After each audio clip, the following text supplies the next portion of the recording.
The moment I reached across that boardroom table, I didn't know I was about to trigger the collapse of a $2 billion deal. But looking back, maybe I did. Maybe that's exactly why I walked in with flowers in my arms and authority they couldn't see. This is a story about what happens when power hides in plain sight, when assumptions cost everything, and when one handshake, or the refusal one, becomes the most expensive mistake a corporation ever made. My name is Marin, and I control more money than most people see in 10 lifetimes. But that morning, walking into that executive boardroom, no one in that room knew it. They saw flowers. They saw someone who looked out of place. They saw what they wanted to see. And that became their fatal mistake. The chairwoman's eyes found mine the second I stepped through the door. Not welcoming. Assessing. She had that look executives where when they're already categorizing you, already deciding where you fit in their hierarchy. I was holding a bouquet of white orchids, a gift I'd received downstairs from a business partner who knew I was heading into this meeting. Professional, elegant, appropriate. But in that room, those flowers became my first label. Low-level employee. The words hadn't been spoken yet, but I could see them forming in her expression. I walked to the table, extended my hand. Standard business protocol. The kind of gesture that happens 10,000 times a day in conference rooms across the world. She glanced at my hand, then at the flowers. Then she smiled, and that smile invited everyone else in the room to laugh with her. We don't shake hands with low-level employees. The words hit the air like a verdict. Instantly, the room responded. Chuckles, a chair scraping back, someone covering their grin with a staged cough, and in the corner, mounted near the ceiling, that red light on the live stream camera stayed on, recording everything. I didn't pull my hand away. Not immediately. I let it hang there for just a second longer than comfortable, watching her eyes flick from my fingers to my face, checking whether I'd misunderstood the hierarchy she'd just announced to everyone. The flowers suddenly felt heavier in my arms. I'm here as instructed, I said, my voice even. Professional, giving her an opening to correct herself. She leaned back in her chair instead. Then stand where you're told. This meeting is for executives. I glanced toward the incoming chief executive officer. He shifted uncomfortably, looked at her, then down at the polished wood table. He said nothing. No one corrected her. No one clarified that maybe, just maybe, she should ask who I actually was before dismissing me. I lowered my hand on my own terms and walked to the empty seat near the end of the table. The laughter lingered in the room, uncertain now, stretched thin by the silence that followed. Let's begin, the chairwoman said, already turning toward the projection screen. I waited, watched the first slide appear. Financial projections, merger timelines, confident assumptions about money that hadn't moved yet. Then I spoke. There's one thing you should know before you continue. Her head turned slowly. The room went quiet. If you're refusing to shake my hand, I said, measuring each word, then by tomorrow morning, $2.1 billion will no longer be part of this deal. The silence that followed hit harder than the laughter had. Then someone scoffed. Another person laughed. Louder this time, as if volume could erase the discomfort spreading through the room.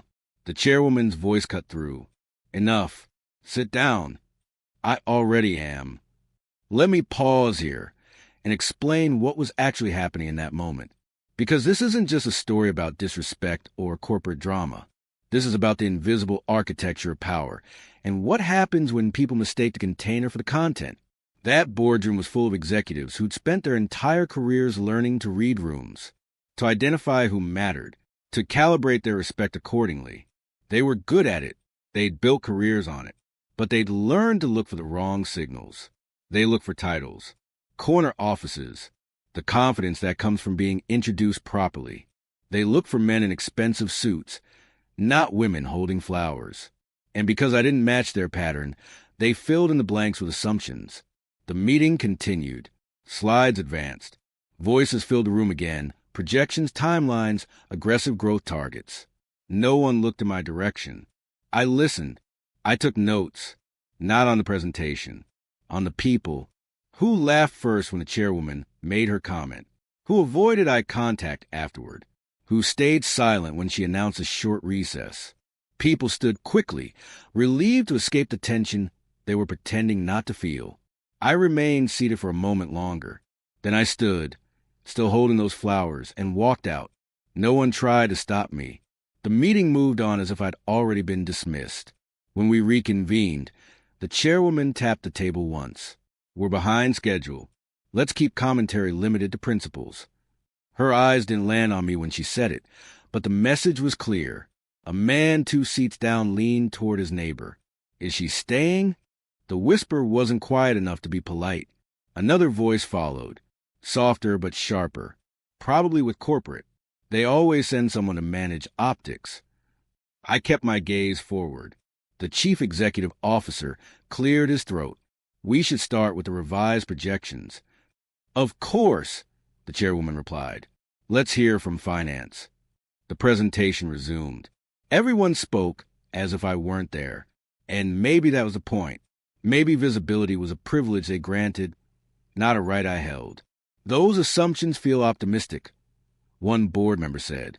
"They're aggressive, not optimistic," another corrected. "That's why we brought in outside capital." Someone laughed. "If they don't like the terms, they can leave."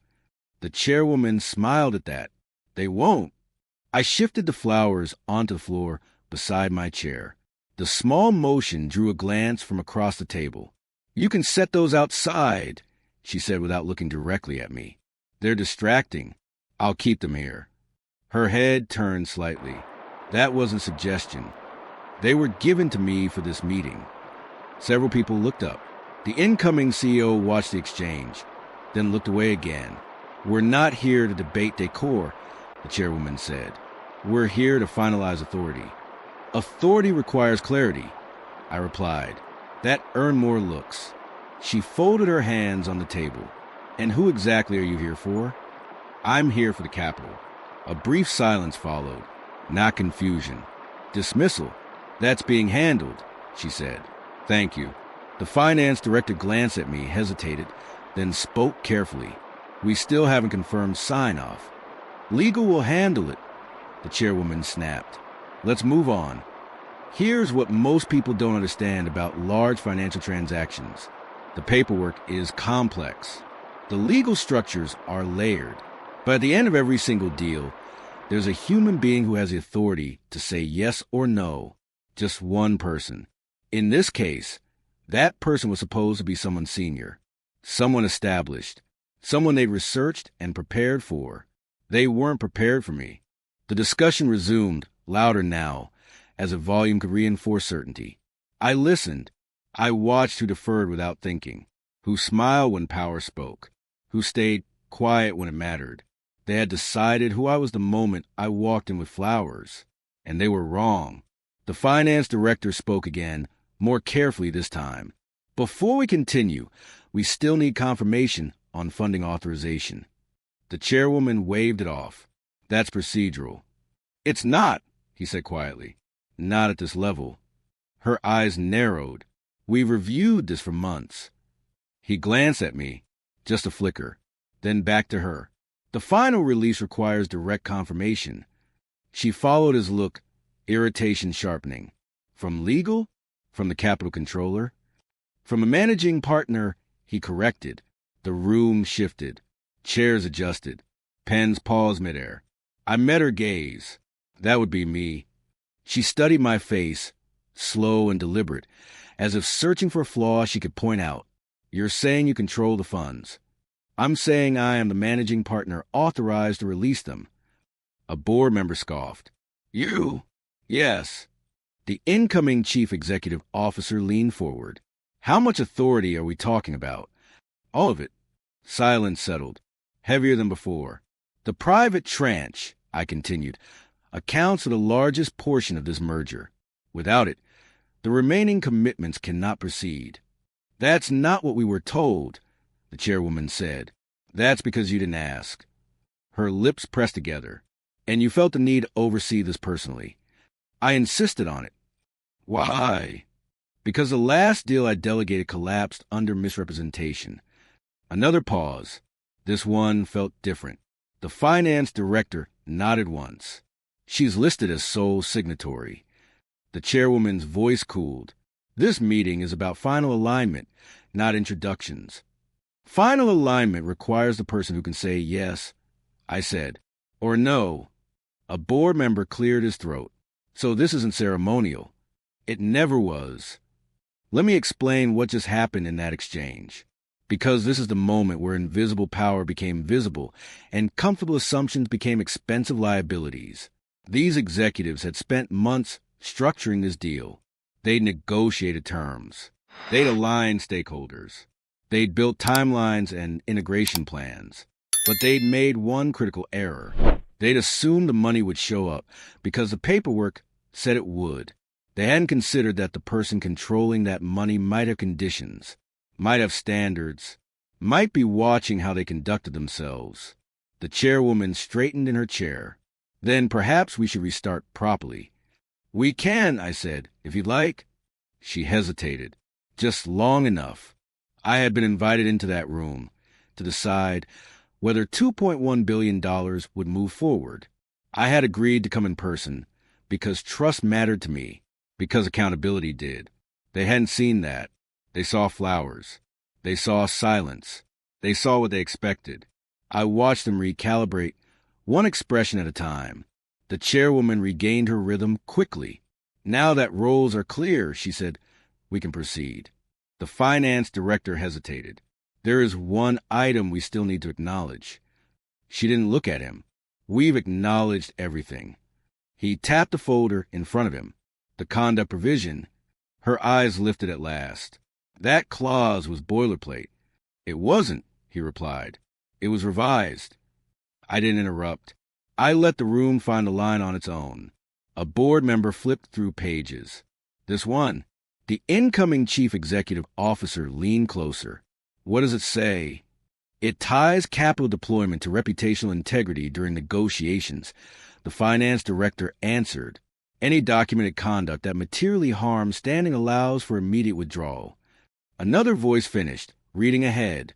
Without penalty. The chairwoman exhaled sharply. That's a safeguard. It's theoretical. It's operational, I said quietly. She turned to me. Our legal team approved that language. They drafted it. I replied, at my request. A beat passed. You were concerned about optics? She asked. I was concerned about behavior. The board member with the papers glanced toward the camera mounted near the ceiling. This meeting is being recorded. For transparency, the chairwoman said quickly. Yes, I said, for transparency. Here's what that clause actually meant. I'd learned from previous deals that you can have perfect terms on paper and still end up in partnerships that erode value through culture, through conduct, through the thousand small ways people demonstrate who they really are when they think no one important is watching. So I'd started including provisions that let me walk away if documentation showed behavior that violated basic professional standards. Not vague standards. Specific, measurable ones. Refusing to shake someone's hand based on perceived status? That was documented. On camera. With witnesses. The finance director adjusted his glasses. The provision doesn't require intent. Only impact in documentation. And consequences, another board member added. The chairwoman closed her folder. This is turning into a distraction. It's part of the agreement, the finance director said. Filed, approved, and binding. The incoming chief executive officer finally spoke. Has this clause ever been used? Once, I said. The room stilled. It didn't end well, I added. The chairwoman stood. We're taking a short recess. Chairs pushed back. Conversations broke into fragments. No one met my eyes as people filtered out into the hallway. The red light on the camera stayed on. I rose and followed them out. The hallway was quieter than the boardroom, but not empty. 2 board members stood near the windows, voices low. They stopped talking when they saw me. The chairwoman walked past without slowing, already on her phone, already reshaping the narrative. Marin. The finance director said, catching up to me, we should talk. Not now, I replied. He nodded once. Understood. I stepped into an alcove near the elevators and took out my phone. One number, No hesitation. Go ahead, the voice on the other end said. Activate the withdrawal, I said. Effective immediately. There was a pause, just long enough to confirm it wasn't a mistake. Full amount. Yes. Reason code. Conduct during negotiations. Documentation available. Understood, he said. We'll execute. The line went dead. I didn't check the time. I didn't reread the clause. Years of preparation didn't need reassurance. When I turned back toward the boardroom, the incoming chief executive officer was standing near the door. He looked uncomfortable now, less certain. This doesn't have to get messy, he said. It already is, I replied. His jaw tightened. You could have clarified sooner. I tried. That wasn't what I meant. I know. He stepped aside to let me pass. Inside, the room was resetting itself. Chairs pulled back in. Water glasses refilled. Voices lifted into practiced calm. The chairwoman looked up as I took my seat. We'll resume in 1 minute. I placed my phone face down on the table. The flowers stayed on the floor beside my chair. The finance director watched me carefully. He didn't ask anything. No one did. The screen lit up again with projections that assumed money still existed where it always had. Timelines marched forward as if nothing had shifted. I folded my hands and waited. Some decisions make noise. Others simply take effect. The first phone vibrated near the center of the table. No one reacted. Then another, and another, a low, uneven chorus spreading across polished wood. The chairwoman's smile faltered. Can we silence devices? She snapped. The chief financial officer was already staring at his screen. Color drained from his face in stages, as if each line he read removed something essential. Hold on, he murmured. The incoming chief executive officer leaned toward him. What is it? The CFO didn't answer immediately. He swiped again, then pushed his chair back slightly, as though distance might help. That can't be right, someone said. The chairwoman turned. What can't be right? He looked up at her.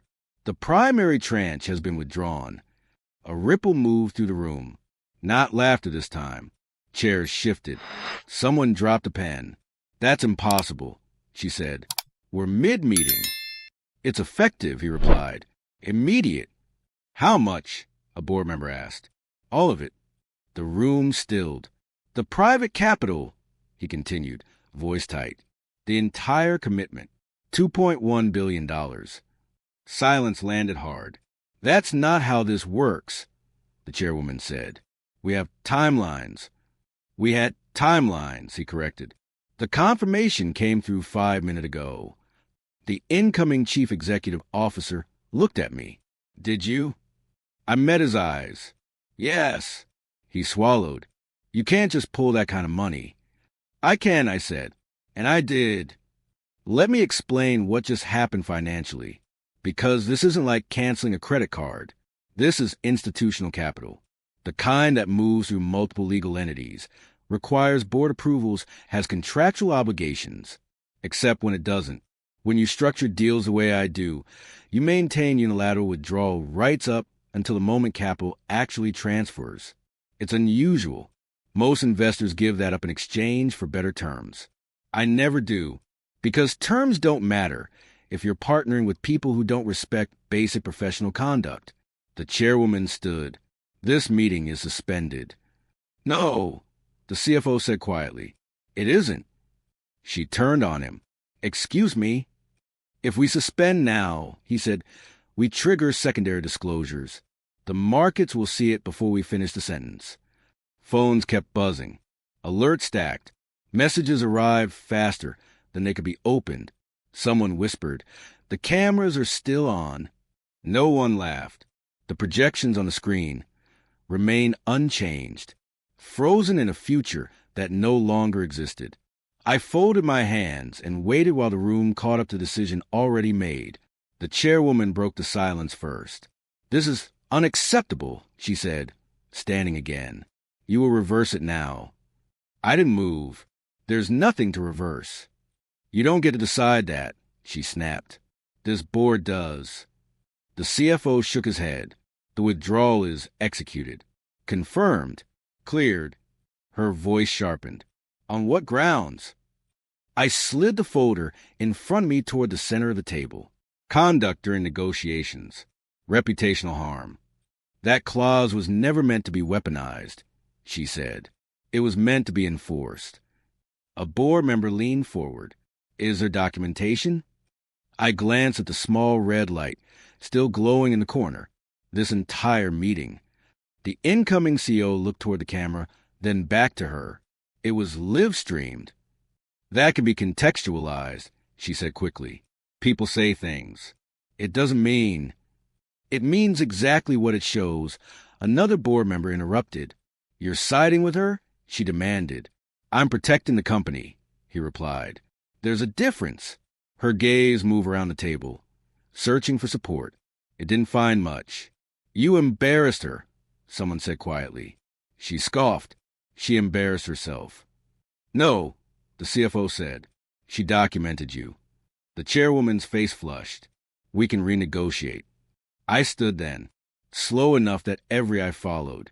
This is a negotiation, I said. It's a consequence. You think this makes you powerful, she said, walking in here with flowers and threats. I walked in with authority. I replied, you chose not to see it. She opened her mouth, then closed it again. Around her, chairs shifted. Papers were gathered. People began speaking in lower voices, already distancing themselves from the moment. I picked up my folder. You can't undo this, I said. And for the first time since I entered that room, she understood that I was right. What happened next wasn't dramatic. It was procedural, which, in corporate environments, is often more devastating. The lead independent director cleared his throat. We need to address governance now. The chairwoman stared at him. This is not the time. It is, he replied, especially now. The CFO spoke next, measured but firm. With the withdrawal executed, we are obligated to convene an emergency session immediately. She laughed once, sharp and disbelieving. You're calling a board revolt over one incident? Overexposure, someone corrected, and risk. The incoming CEO shifted in his seat. My appointment hasn't even been ratified. That's part of the problem, the director said. We moved too fast. The chairwoman turned to him. You supported this. I supported stability, he said. What happened today is the opposite. Phones were back in hands. Not buzzing now. Ringing. One of the board members covered the receiver and leaned in. Trading desks are reacting. How bad? She demanded. Pre-market indicators are down double digits. The room tightened. The CFO added, banks are asking for clarification on liquidity. Her voice dropped. Tell them it's a temporary disruption. They already know it isn't, he said. The funding withdrawal is public. She looked at me then, eyes sharp with something close to fear. You planned this. I prepared for it, I replied. The director spoke again. We need to consider interim leadership. She slammed her hand on the table. You're not removing me over a misunderstanding. It wasn't a misunderstanding, another board member said. It was recorded. Silence followed that. Not stunned. Decided. A vote was proposed. Then another. Motions layered over each other. Formal language masking urgency. I watched without speaking. When the chairwoman finally sat down, it wasn't in control. It was containment. The system she had built around herself was still functioning. It just wasn't answering to her anymore. I left before the votes were finalized. I didn't need to stay for the outcome. The first call came before sunset. We'd like a statement, the reporter said. Just a sentence. I'm not commenting, I replied. By the time I reached my hotel, my phone was warm from messages I hadn't opened. Analysts, partners, a junior associate who wrote only. They're talking about it everywhere. A television flickered above the hotel bar. The headline crawled across the screen, while two commentators argued beneath it. This wasn't a market fluctuation, one said. This was governance failure. The footage matters, the other replied. You can't dismiss public conduct anymore. I took the elevator alone upstairs. I finally checked my inbox. Subject line stacked like evidence. Emergency investor calls scheduled. Liquidity exposure under review. Board chair placed on administrative leave. Another message followed. This one from the finance director. They're calling it a case study already.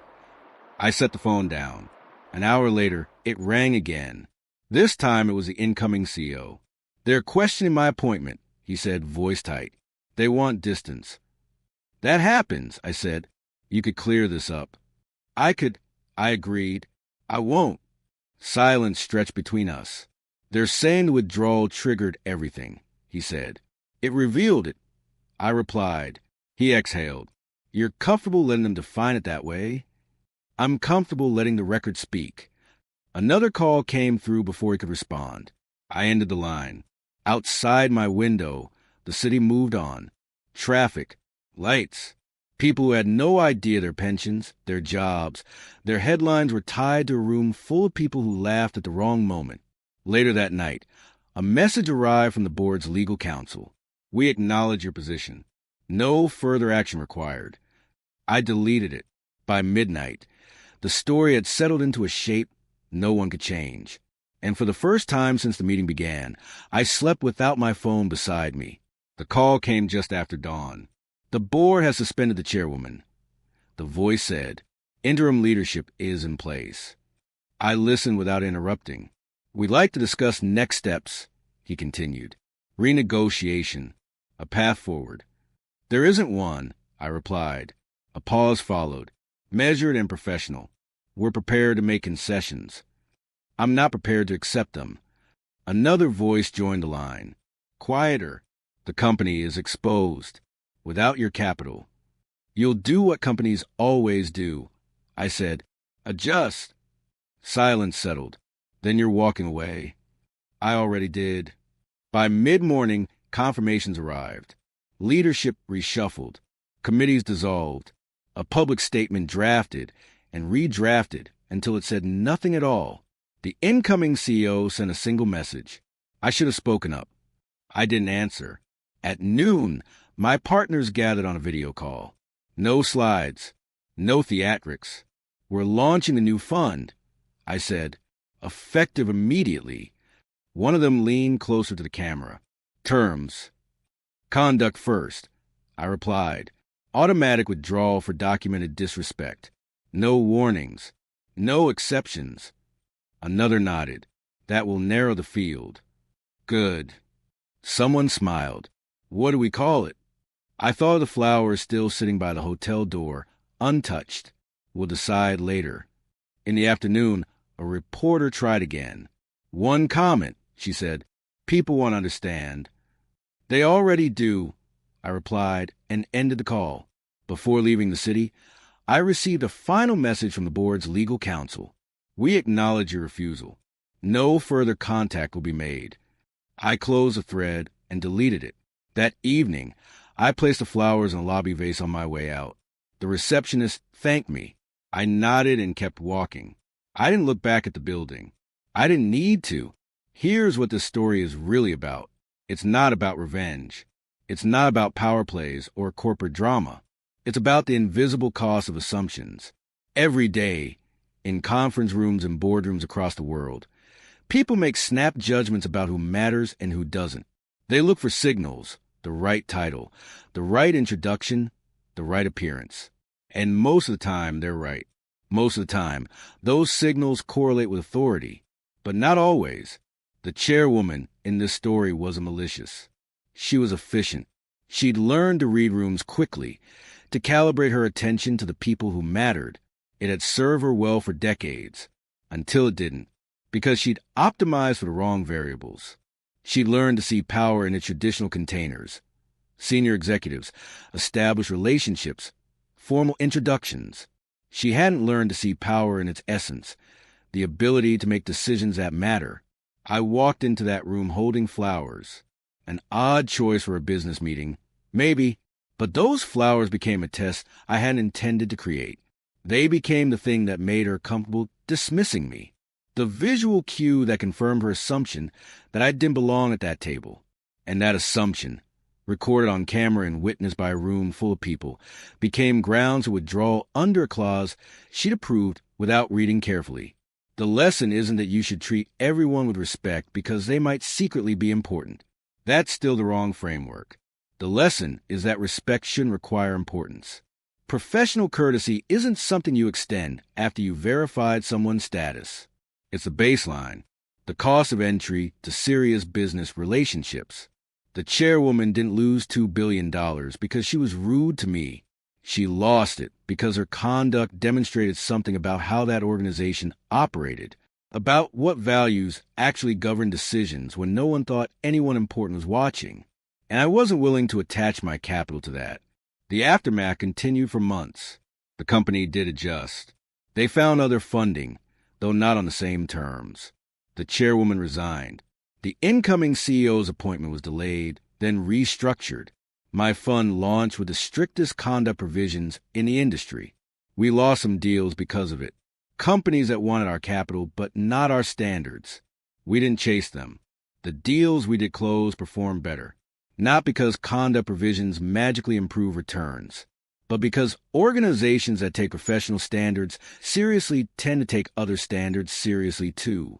Governance, risk management, long-term thinking, the metrics that actually predict sustainable value creation. 6 months later, I received a message from the finance director. "Thank you," it said. "That meeting changed how we think about culture." I didn't respond. The lesson wasn't mine to teach. It was theirs to learn. The flowers, by the way, lasted 3 days in that hotel lobby. I saw them every time I passed through.